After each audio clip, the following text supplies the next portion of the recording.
Now we bring you a discussion on President's Address to the Nation on the eve of Independence Day. The participants are Ashok Tandon, political analyst, and Nishit Kumar, anchor. As our nation celebrates the 78th Independence Day, the Honorable President Srimati Draupadi Murmu in her address to the nation touched upon various facets including challenges, opportunities, achievements, etc. we see and continue to see in recent times and times to come. She also remembered the contributions made by freedom fighters, amongst others, in the quest for independence. And we have with us Mr. Ashok Tandon in our studios, political analyst, to discuss the Honorable President's address to the nation. Welcome to our studio, sir. Thank you. Mr. Tandon, the Honorable President mentioned about Vibhajan Vibhishika Smriti Divas, a day to recall the partition horrors. It's truly worth recalling the human tragedy that unfolded back then in 1947. How do you see this mention in the President's address? Well, you have very rightly mentioned this, but before we come to that point, I would like to make a special mention of the fact that hoisting of tricolor with this Har Ghar Tiranga campaign, it has become a mass movement. People, all sections of the society are now participating in this flag hoisting. Right. And we know for the last couple of years, ever since the Prime Minister gave a call for Har Ghar Tiranga, it is a great success. And another thing which I would like to mention before we come to the Vibhishika is that while the President was mentioning all the martyrs who worked for freedom struggle under the leadership of Father of the Nation, Mahatma Gandhi, certain names of these freedom fighters and great sons of India were used to be missing for decades. These names are now given to the younger generation that they were also among those who fought for independence. And not only that, among others, the tribal leaders who worked for independence like Tilka Manjhi, Birsa Munda, Lakshman Naik, Pholo Jhano. Now these names are being mentioned, especially in the President's address to the nation. That is very encouraging for these communities and also for generally the people of India. And now we see the celebrations have started at the birth anniversary of Bhagwan Birsa Munda as Jan Jatiya Gaurav Divas. Celebrations of the 150th birth anniversary next year will be an opportunity to further honor his contribution to the national awakening. No, these mentions in the presidential address, I think, is encouraging the younger generation to know more and more about India's freedom struggle. Indeed, so coming back to the Vibhajan Vibhishika Smriti Divas, 14th August is being observed, and as a great nation, the President said, was divided, millions had to suffer, the forced migration, lakhs of people lost their lives, and now when we talk about it on the 14th August, we are trying to educate the younger generation the horrors of partition. Right. Because for decades nobody mentioned about it, and as if nothing happened. So what exactly was the scene on the eve of the independence has been given a special mention in the presidential address. Right. So the Honorable President also talked about India being the fastest growing economy, with the nation standing as the 5th largest economy and poised to be in the top 3 very soon. This is indeed a matter of pride for all of us. Now, how important it is for a nation to be an economic powerhouse, to really grow and develop in real sense, and what do you make of the Honorable President's address? Certainly, but again I would like to make another particular mention which figures in the presidential address is the 75th year of the Constitution. The journey of the newly independent nation was not without obstacles.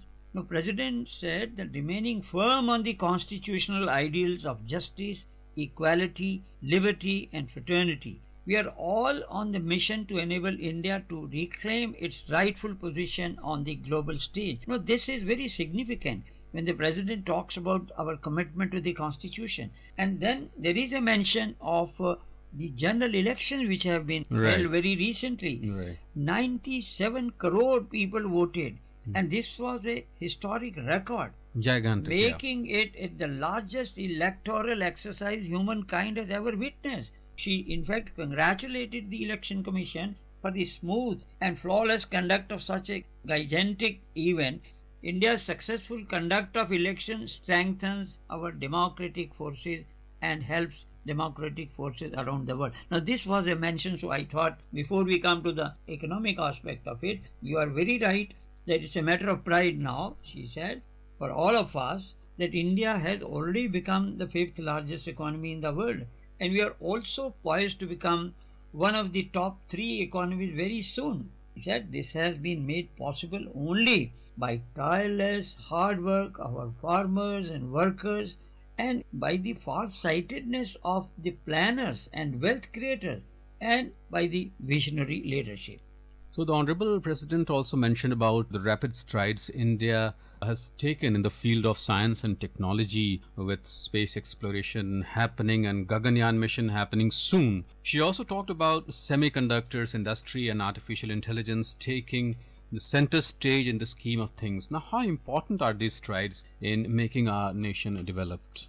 President has very rightly mentioned that science and technology as part of the quest for knowledge as well as instrument of humanitarian progress. That is what exactly India's policy is. And India's achievements in the field of digital application, for example, she said, are being used as templates in other countries as well. This is very important, yeah. In recent years, India has made unprecedented advances in space exploration, as you also very rightly mentioned, and the launch of Gaganyaan mission next year, which will take a team of Indian astronauts into space. So India's first human space flight. Now this was significantly mentioned, but let's also not forget about something very special which the President mentioned was our Annadatas. The agricultural production, she said, continues to beat expectation. With this, they have contributed immensely to making India self-reliant in agriculture and feed our people. So infrastructure also figured very prominently addressed, and it has received a huge boost in recent years.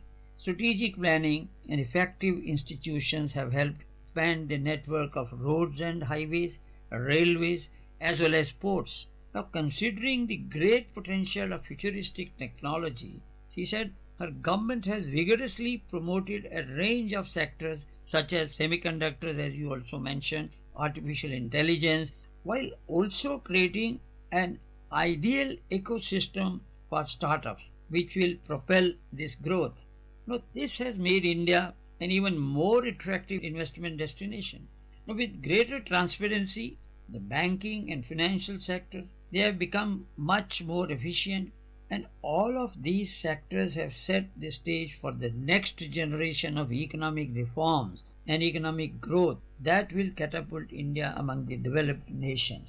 And the Honorable President touched upon the very important aspect of social justice, highlighting the various government's initiatives for the upliftment of scheduled castes, scheduled tribes, and especially the marginalized sections, like the PM Suraj, PM Janman, and Namaste schemes. This is indeed heartening. Your comments on this?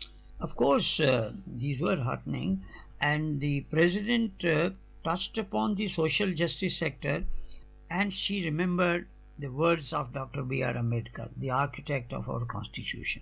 He had very rightly said, and she quoted, "We must make our political democracy a social democracy as well. Political democracy cannot last unless there lies at the base of it social democracy." While quoting Dr. Babasaheb Ambedkar, she mentioned that the steady progress of political democracy testifies to the progress made towards the consolidation of social democracy in India, and the spirit of inclusion pervades every aspect of our social life today.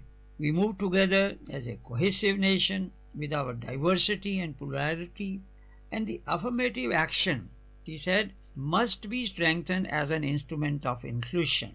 And when she gave details about the social justice thing, and she said that social justice is a top priority of government, and it has taken a number of unprecedented initiatives for the welfare of the scheduled castes, scheduled tribes, and other marginalized section of the society, as you mentioned some of the scheme. Pradhan Mantri Samajik Utthan Evam Rozgar Adharit Jan Kalyan. No? This is a scheme which is called as PM Suraj. So number of schemes which you have also mentioned, These schemes have now taken the form of a mass movement for critical interventions to improve socio-economic conditions, particularly vulnerable tribal groups. That is PVTGs.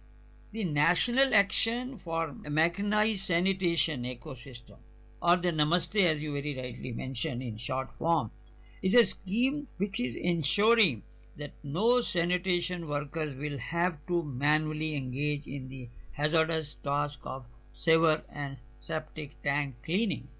And of course, no nation can truly progress as well without empowering its women folk. And the Honorable President mentioned of the tripling in the budget allocation for women's empowerment. She also mentioned about Nari Shakti Vandan Adhiniyam, which is aimed at ensuring real empowerment of women. How important is this for a nation's progress? Yes, it is very significant, and as the President mentioned, that the term justice, taken in the broadest possible sense, includes a variety of social factors, and she especially stressed on two of them in particular, that is gender justice and climate justice. In India, women are considered not only equal but even more than equal, but however they have suffered from traditional prejudices, and she said that her government has taken and given equal importance to women's welfare and women's empowerment. Especially the budget allocation for this purpose has more than tripled in the last decade. Now, their participation in the labor force has increased. The most heartening development on this front has been the significant improvement in the sex ratio at birth, and a variety of special government schemes have also been designed keeping the women at the center, as you very rightly mentioned.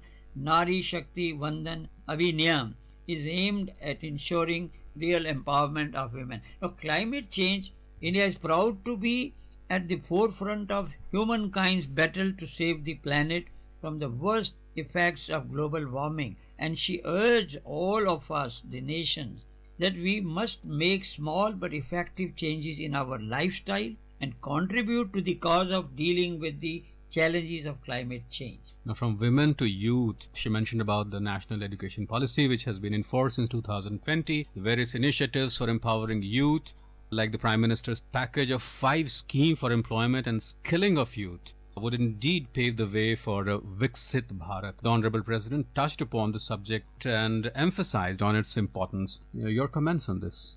See, the Prime Minister's package of 5 schemes for employment and skilling will benefit 4.1 crore youth over 5 years.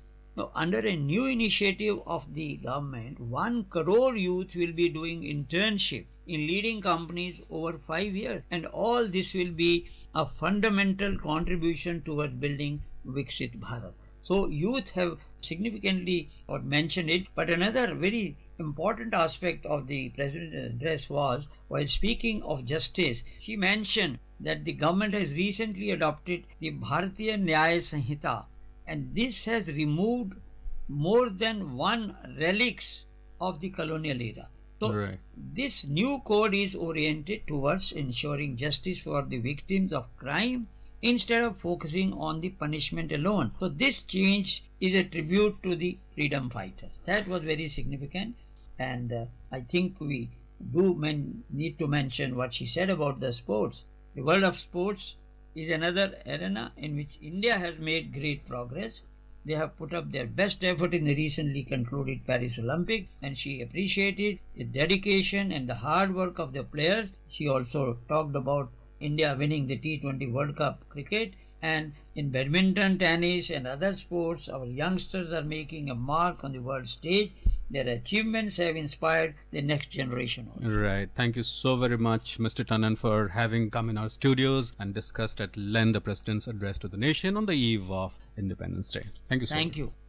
You were listening to a discussion on President's Address to the Nation on the Eve of Independence Day. The participants were Ashok Tandon, political analyst, and Nishit Kumar, anchor.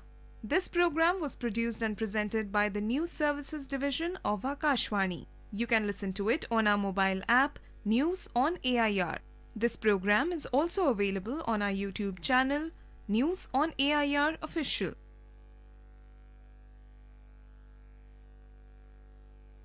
ये आकाशवाणी है। चर्चा का विषय है